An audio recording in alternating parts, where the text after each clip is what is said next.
Hello, everyone. Welcome to another episode of my show on It's Not a Label. So I have a name this time, which is very exciting. The show's name is going to be Homesick. And the reason I chose the name is because when I listen to music from other places, sometimes I kind of feel homesick for like a place that I've never been to before, which is a crazy feeling if you've never been there. But considering in my show we're going to be exploring music from different places, I thought it would be really nice to pay homage to that feeling of yearning for a place that you've never been to because something triggers an emotion in you. And I think music can be super, super powerful in that way. And also, if someone listened to this show and they were actually from one of the places that I'm exploring and they ended up feeling homesick, that would be the highest compliment that I could receive. So welcome to episode 1 of Homesick, but episode 2 of my show here on It's Not a Label. Today we're actually just going to start off with a track and jump right into it, and then I'm going to discuss the genre, where we're going, the feels, all the tea, all the backstory. So I hope you lot enjoy, but here's the first track.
Hello, yes people. So that song was Tuxedo Connection by Hitomi Toyama. I think we're going to have some more pronunciation issues with today's show because surprise, surprise, we're going to Japan and we're going to be looking at city pop. So I've been listening to city pop probably for like 3 years now. I can't pretend to be like an OG to the genre, but I love it. I love it. As you could hear in the first song, all of the tracks, not all of the tracks, but a lot of the tracks are very upbeat and fun, and you just want to kind of vibe to them. You want to be like on a highway somewhere, windows down, maybe you're in a drop top, you got the roof off, and you're just blasting the music. That's the vibe. Summer's day as well. It's got to be sunny. That's a personal preference, but yeah. Anyway, so for those wondering who haven't heard of city pop before, city pop was a genre of kind of pop music that emerged in Japan in the 70s and the 80s. And it was super influenced by American jazz, disco, funk, all that kind of pocket of music, which you can tell and you'll hear as the show goes on. But it also kind of had some like Latin, Caribbean, Okinawan influences. Okinawa is obviously one of the Japanese islands, but it's really far south, and people sometimes call it the like Hawaii of Japan. So it really is a blend of a lot of musical styles, but it kind of has its own distinct sound. Some people would say no, but I think so. I think if you hear it, you can be like, that's city pop. So yeah, it was, the reason why it was called city pop was because when it became popular, it sort of had city people in mind. So the music was like made by city people for city people. So at the same time, Japan was having a huge economic boom. I think they were actually the world's second largest economy at the time. So a lot of people were moving to the bigger cities and living out these urban dreams, essentially, in these big metropolises. And so the culture and the kind of music that was coming out of the country at the time reflected what was happening on a social level in society. A lot of the music is love songs, talking about broken hearts or meeting somebody by chance. But that was kind of a phenomenon that was growing because people were moving to cities out of rural areas. So you were much more likely to have a love story if you were living in Tokyo compared to, you know, a tiny village in the Japanese countryside. And the last little bit of info that I'm going to give you about the rise of city pop is that it was also influenced by, I guess, the technological boom that was happening and the technological advancement of the 70s and the 80s, and devices coming out like the Walkman, which meant that you could listen to music on the go. So people wanted to make music which soundtracked daily life a bit better, because music was not confined just to records anymore. It could be incorporated in your daily life. So I think all of that makes for a kind of perfect melting pot for the kind of music I'm going to play on today's show. So we're going to jump into the second song, which is called Must Be Lucky by Cindy. And I love this song. Like, when I listen to this song, I feel like someone has injected happiness into my veins. It's so contagious. It's so good. If you listen to any other song after today's show, I would almost say it has to be this one. Anyway, decide for yourself. Are you the one? I think so. I don't know. You are the lucky one. You must be lucky.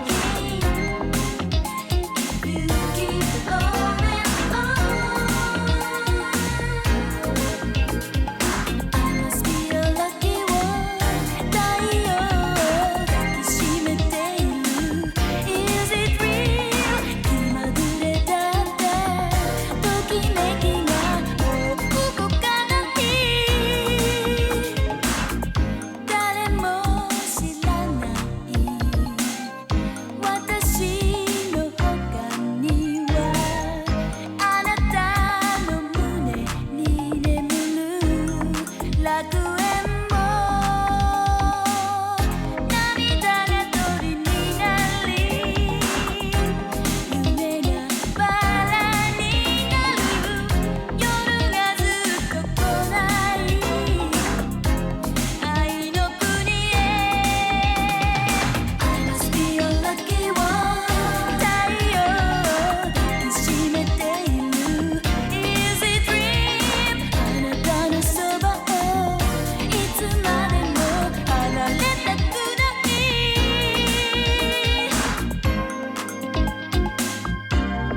Okay, so that was Must Be Lucky by Cindy. Like I said, please go listen to that song.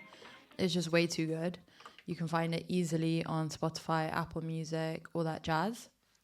I am going to tell you next about Tatsuro Yamashita. So, we're probably thinking, who the fuck is that? Don't know who that is. Valid.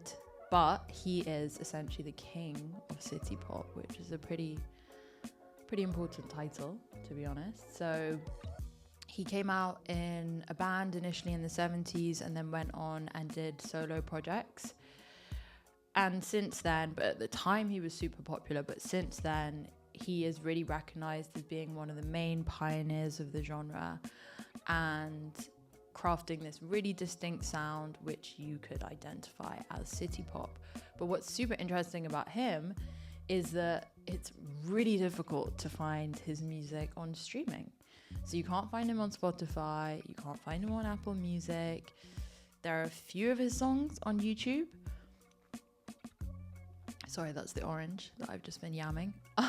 But the reason why is that he does well enough off of his music in Japan on CD sales alone, still in big 2025, yes, CD sales, that he's kind of against streaming. He doesn't want to jump on streaming, and I rate that. That's completely valid.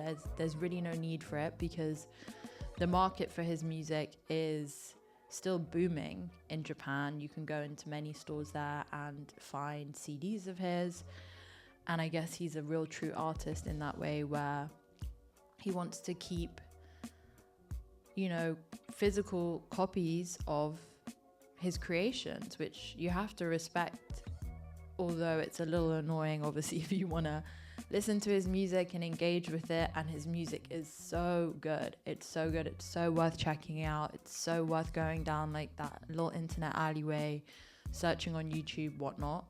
I'm going to play a track of his next called Sparkle, which I know I just said that song by Cindy was like vein injectable, but this one, I think I need this song played to me on the most important day of my life. I don't know what that day is yet, but whenever it arrives, I need to hear this song because it will fill me with the exact kind of energy I need to smash that day out the park. So this is Sparkle by Tatsuro Yamashita.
How great is that song? Like, I think I would actually put that in my top 50 songs of all time.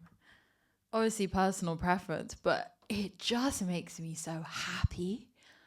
Like, I just want to dance around, yell, scream. I kind of feel like I'm at like almost like a kiddie birthday party. You know the vibe when you're a kid and you're at a birthday party.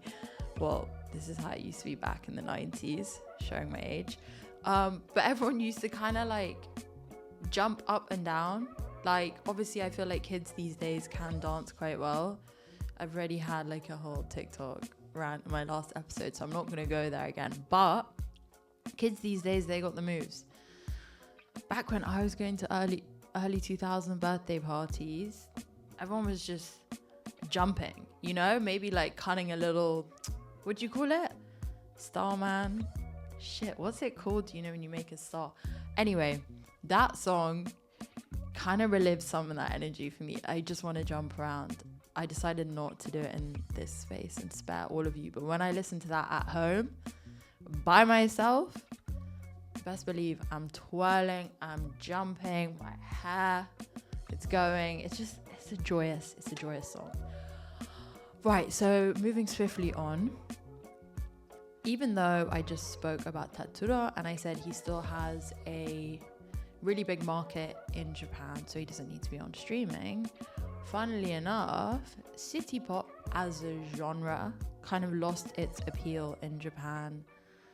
End of the 80s, early 90s. So the younger generation who were coming up thought that it was kind of lame, which happens. You know, people think that the music that their parents listen to isn't that cool. So it kind of died out. In fact, it even got the nickname shitty pop from that younger generation. They started calling it shitty pop, which is, well, it is what it is. But what's really interesting about the genre is that it's had this kind of sort of revival arc, and then after being shitted on and thought to be quite unpopular in Japan for 20 to 30 odd years, in the early 2010s, thanks to music blogs and streaming and basically just the internet, a lot of people in the Western Hemisphere started to pick up on city pop records and give them a second life. And if it wasn't for those people, I probably would have never found the genre, and many other listeners wouldn't have. But it became quite popular on YouTube, and obviously it became accessible, which is the most important thing, right? Like it moved from being these little CDs and vinyl records in tiny record shops in Japan to being something that you could go online and check out. So with that came the advent of city pop being this gold mine for sampling. So we're going to move into another little segment of the show today where I'm going to play for you guys a couple of songs, really big songs that I'm almost 100% sure you would have heard or at least recognize. And then I'm going to play you the city pop song that sampled them. And I'm sure some of you are going to have like a moment, much like I did, because when I say sampled, I'm not talking about like chopping up little bits of the song and repurposing it. I'm talking about just lifting the whole melody and kind of pitching it and then using that for your track. So this first song is by Mai Yamane. I think I said that wrong. I'm so sorry. It's called Tasogare. I'm going to play 20 seconds of the song, and then I'm going to play you 20 seconds of the song that sampled it, and you're going to be like, oh my god, I know this song.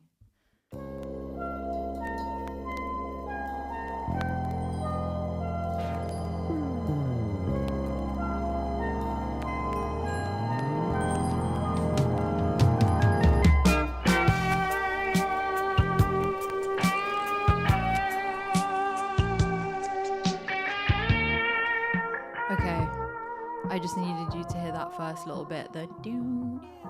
I can't sing, but you get what I mean. And then I'm going to play you this song by Playboi Carti and Young Nudie called Pissy Pampers, which never actually released. It was like a leak and it never officially released. But you'll join the dots.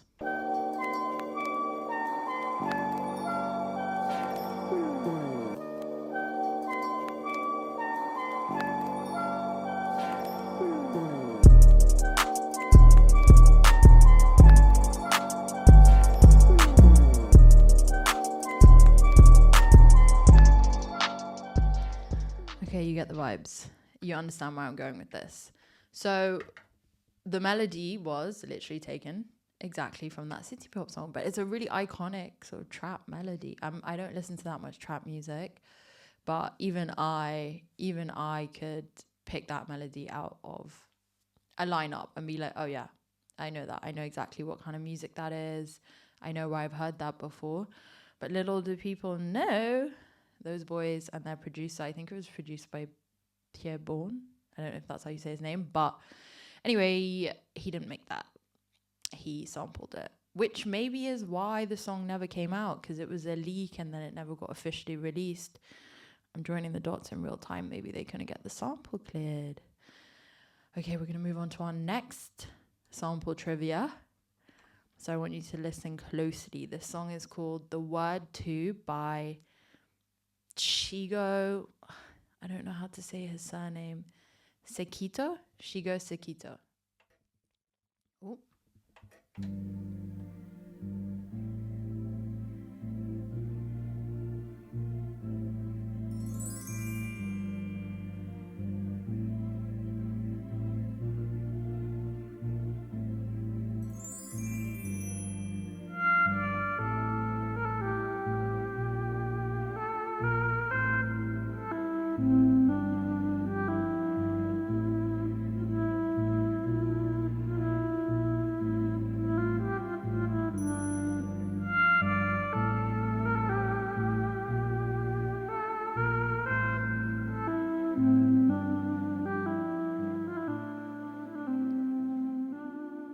Okay, again, I'm guessing you recognize the melody, but just in case you don't, here is where you should know it from.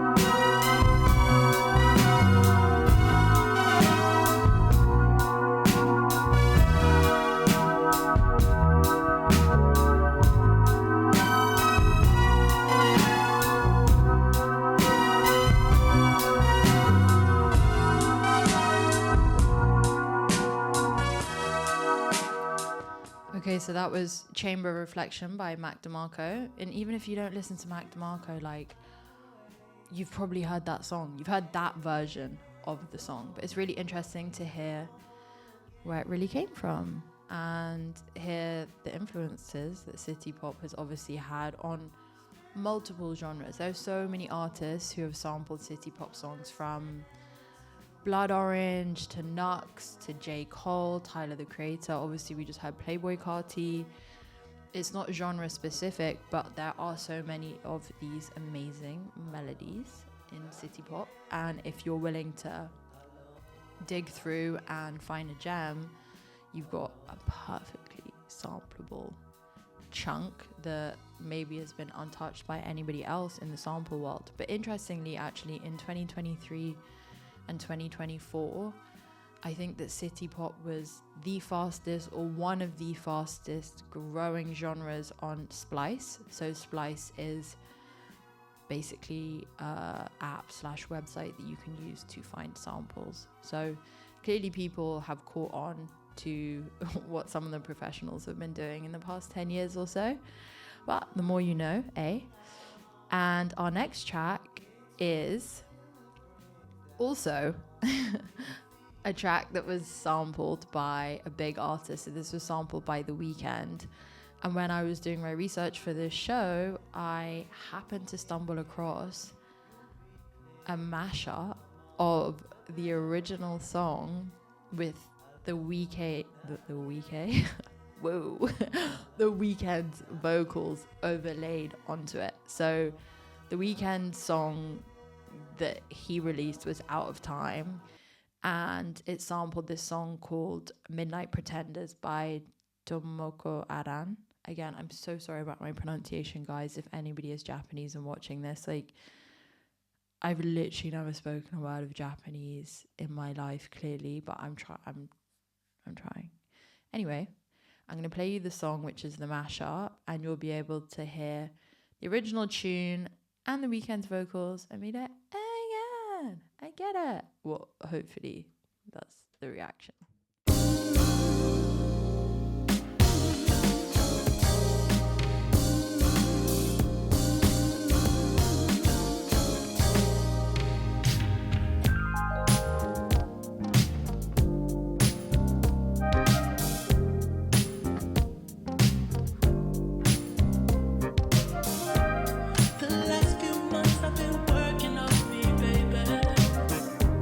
There's so much come up in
just want to say shout out to the random guy on Bandcamp who made a mashup of the original and the Weeknd song, because what the fuck? So lucky. And I found it like 2 days ago, completely by chance. Like, I was not looking for that. I was actually looking for other music, for whatever. I don't need to tell you lot the long version. But the point is, I was scrolling, and then I see the Weeknd X Tomoko Aran, and I was like, shut up. No way have I found this. I clicked on it, listened, jumped out my chair. I was like, I have struck liquid gold. Well, audio gold. Anyhow, yeah, I hope you guys have enjoyed the show so far. There's not that much longer. I know, a bit sad. But I've really enjoyed it. I have to say, as I've mentioned multiple times, as a genre of music, city pop just makes me feel happy. It makes me feel easy breezy. Cover girl. No. It makes me feel really, really warm inside when I listen to it. So I hope some of that has translated over to you lot if you're tuning in. And yeah, I want to tell you a few more things about city pop, and then we're going to wrap up with one final track. So outside of obviously being this big sample resource and all these people having, I guess, I don't want to say stolen, because obviously a lot of these samples have been cleared, but being influenced by the genre also massively influenced early video game music in Japan and music for anime. And I am not an anime expert by... Well, I just, the word expert, anime, and me just can't even go in a sentence. Like, I really know nothing. I've watched like 2 episodes of one anime, but I know people who are big anime fans, and I think that people who are into anime, I really respect it. Like, I think that it's an art form in its own right, anime and manga, and don't really know why what I'm on a bit of a tangent here, but the point is, city pop massively influenced music in some of the earliest animes, and some city pop stars even sung the theme songs. So that's kind of a cool little crossover moment. And if you're into anime, you've probably heard city pop before. If you haven't, or maybe you haven't been aware of that's what you're listening to, I'd definitely say go check it out. Or maybe if you've heard city pop and not watched anime, go check out some anime. I can't give you any recommendations, unfortunately, but the World Wide Web will sort you out. Anyhow, after that nice little pointless rant, we are going to get into the last track of today's show.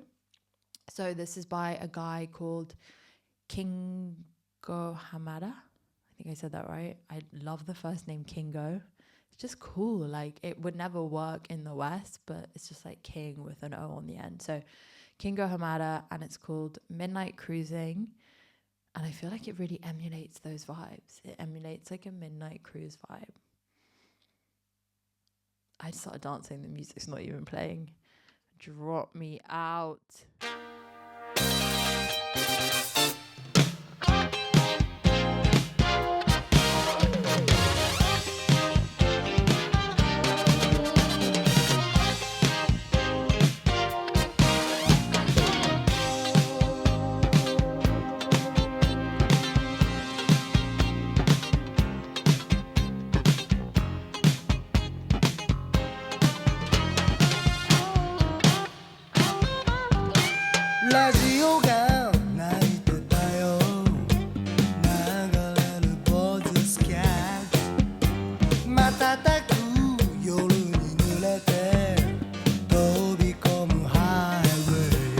That voice is immaculate.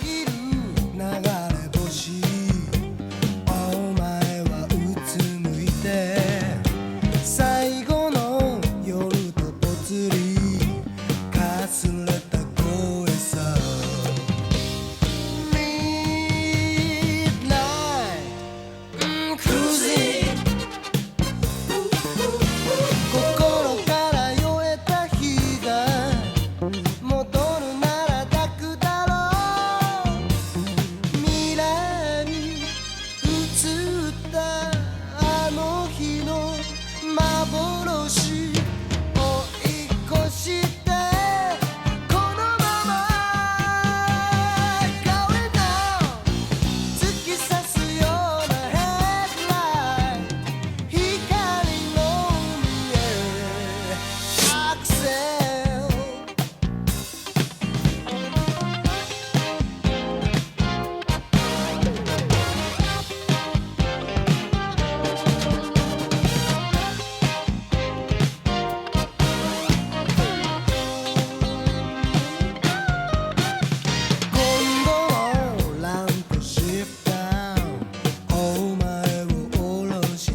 しさなんて恋をダメにしただけ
Such an epic outro.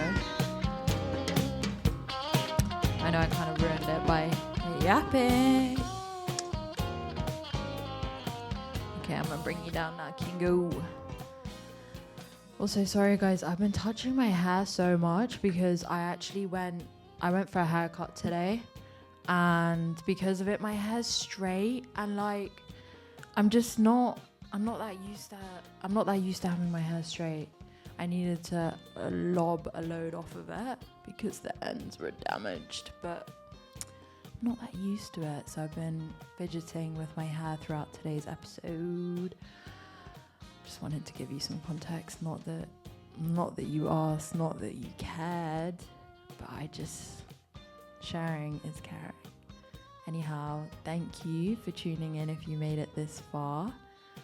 Episode 2 of It's Not a Label, episode 1 of what's my show called?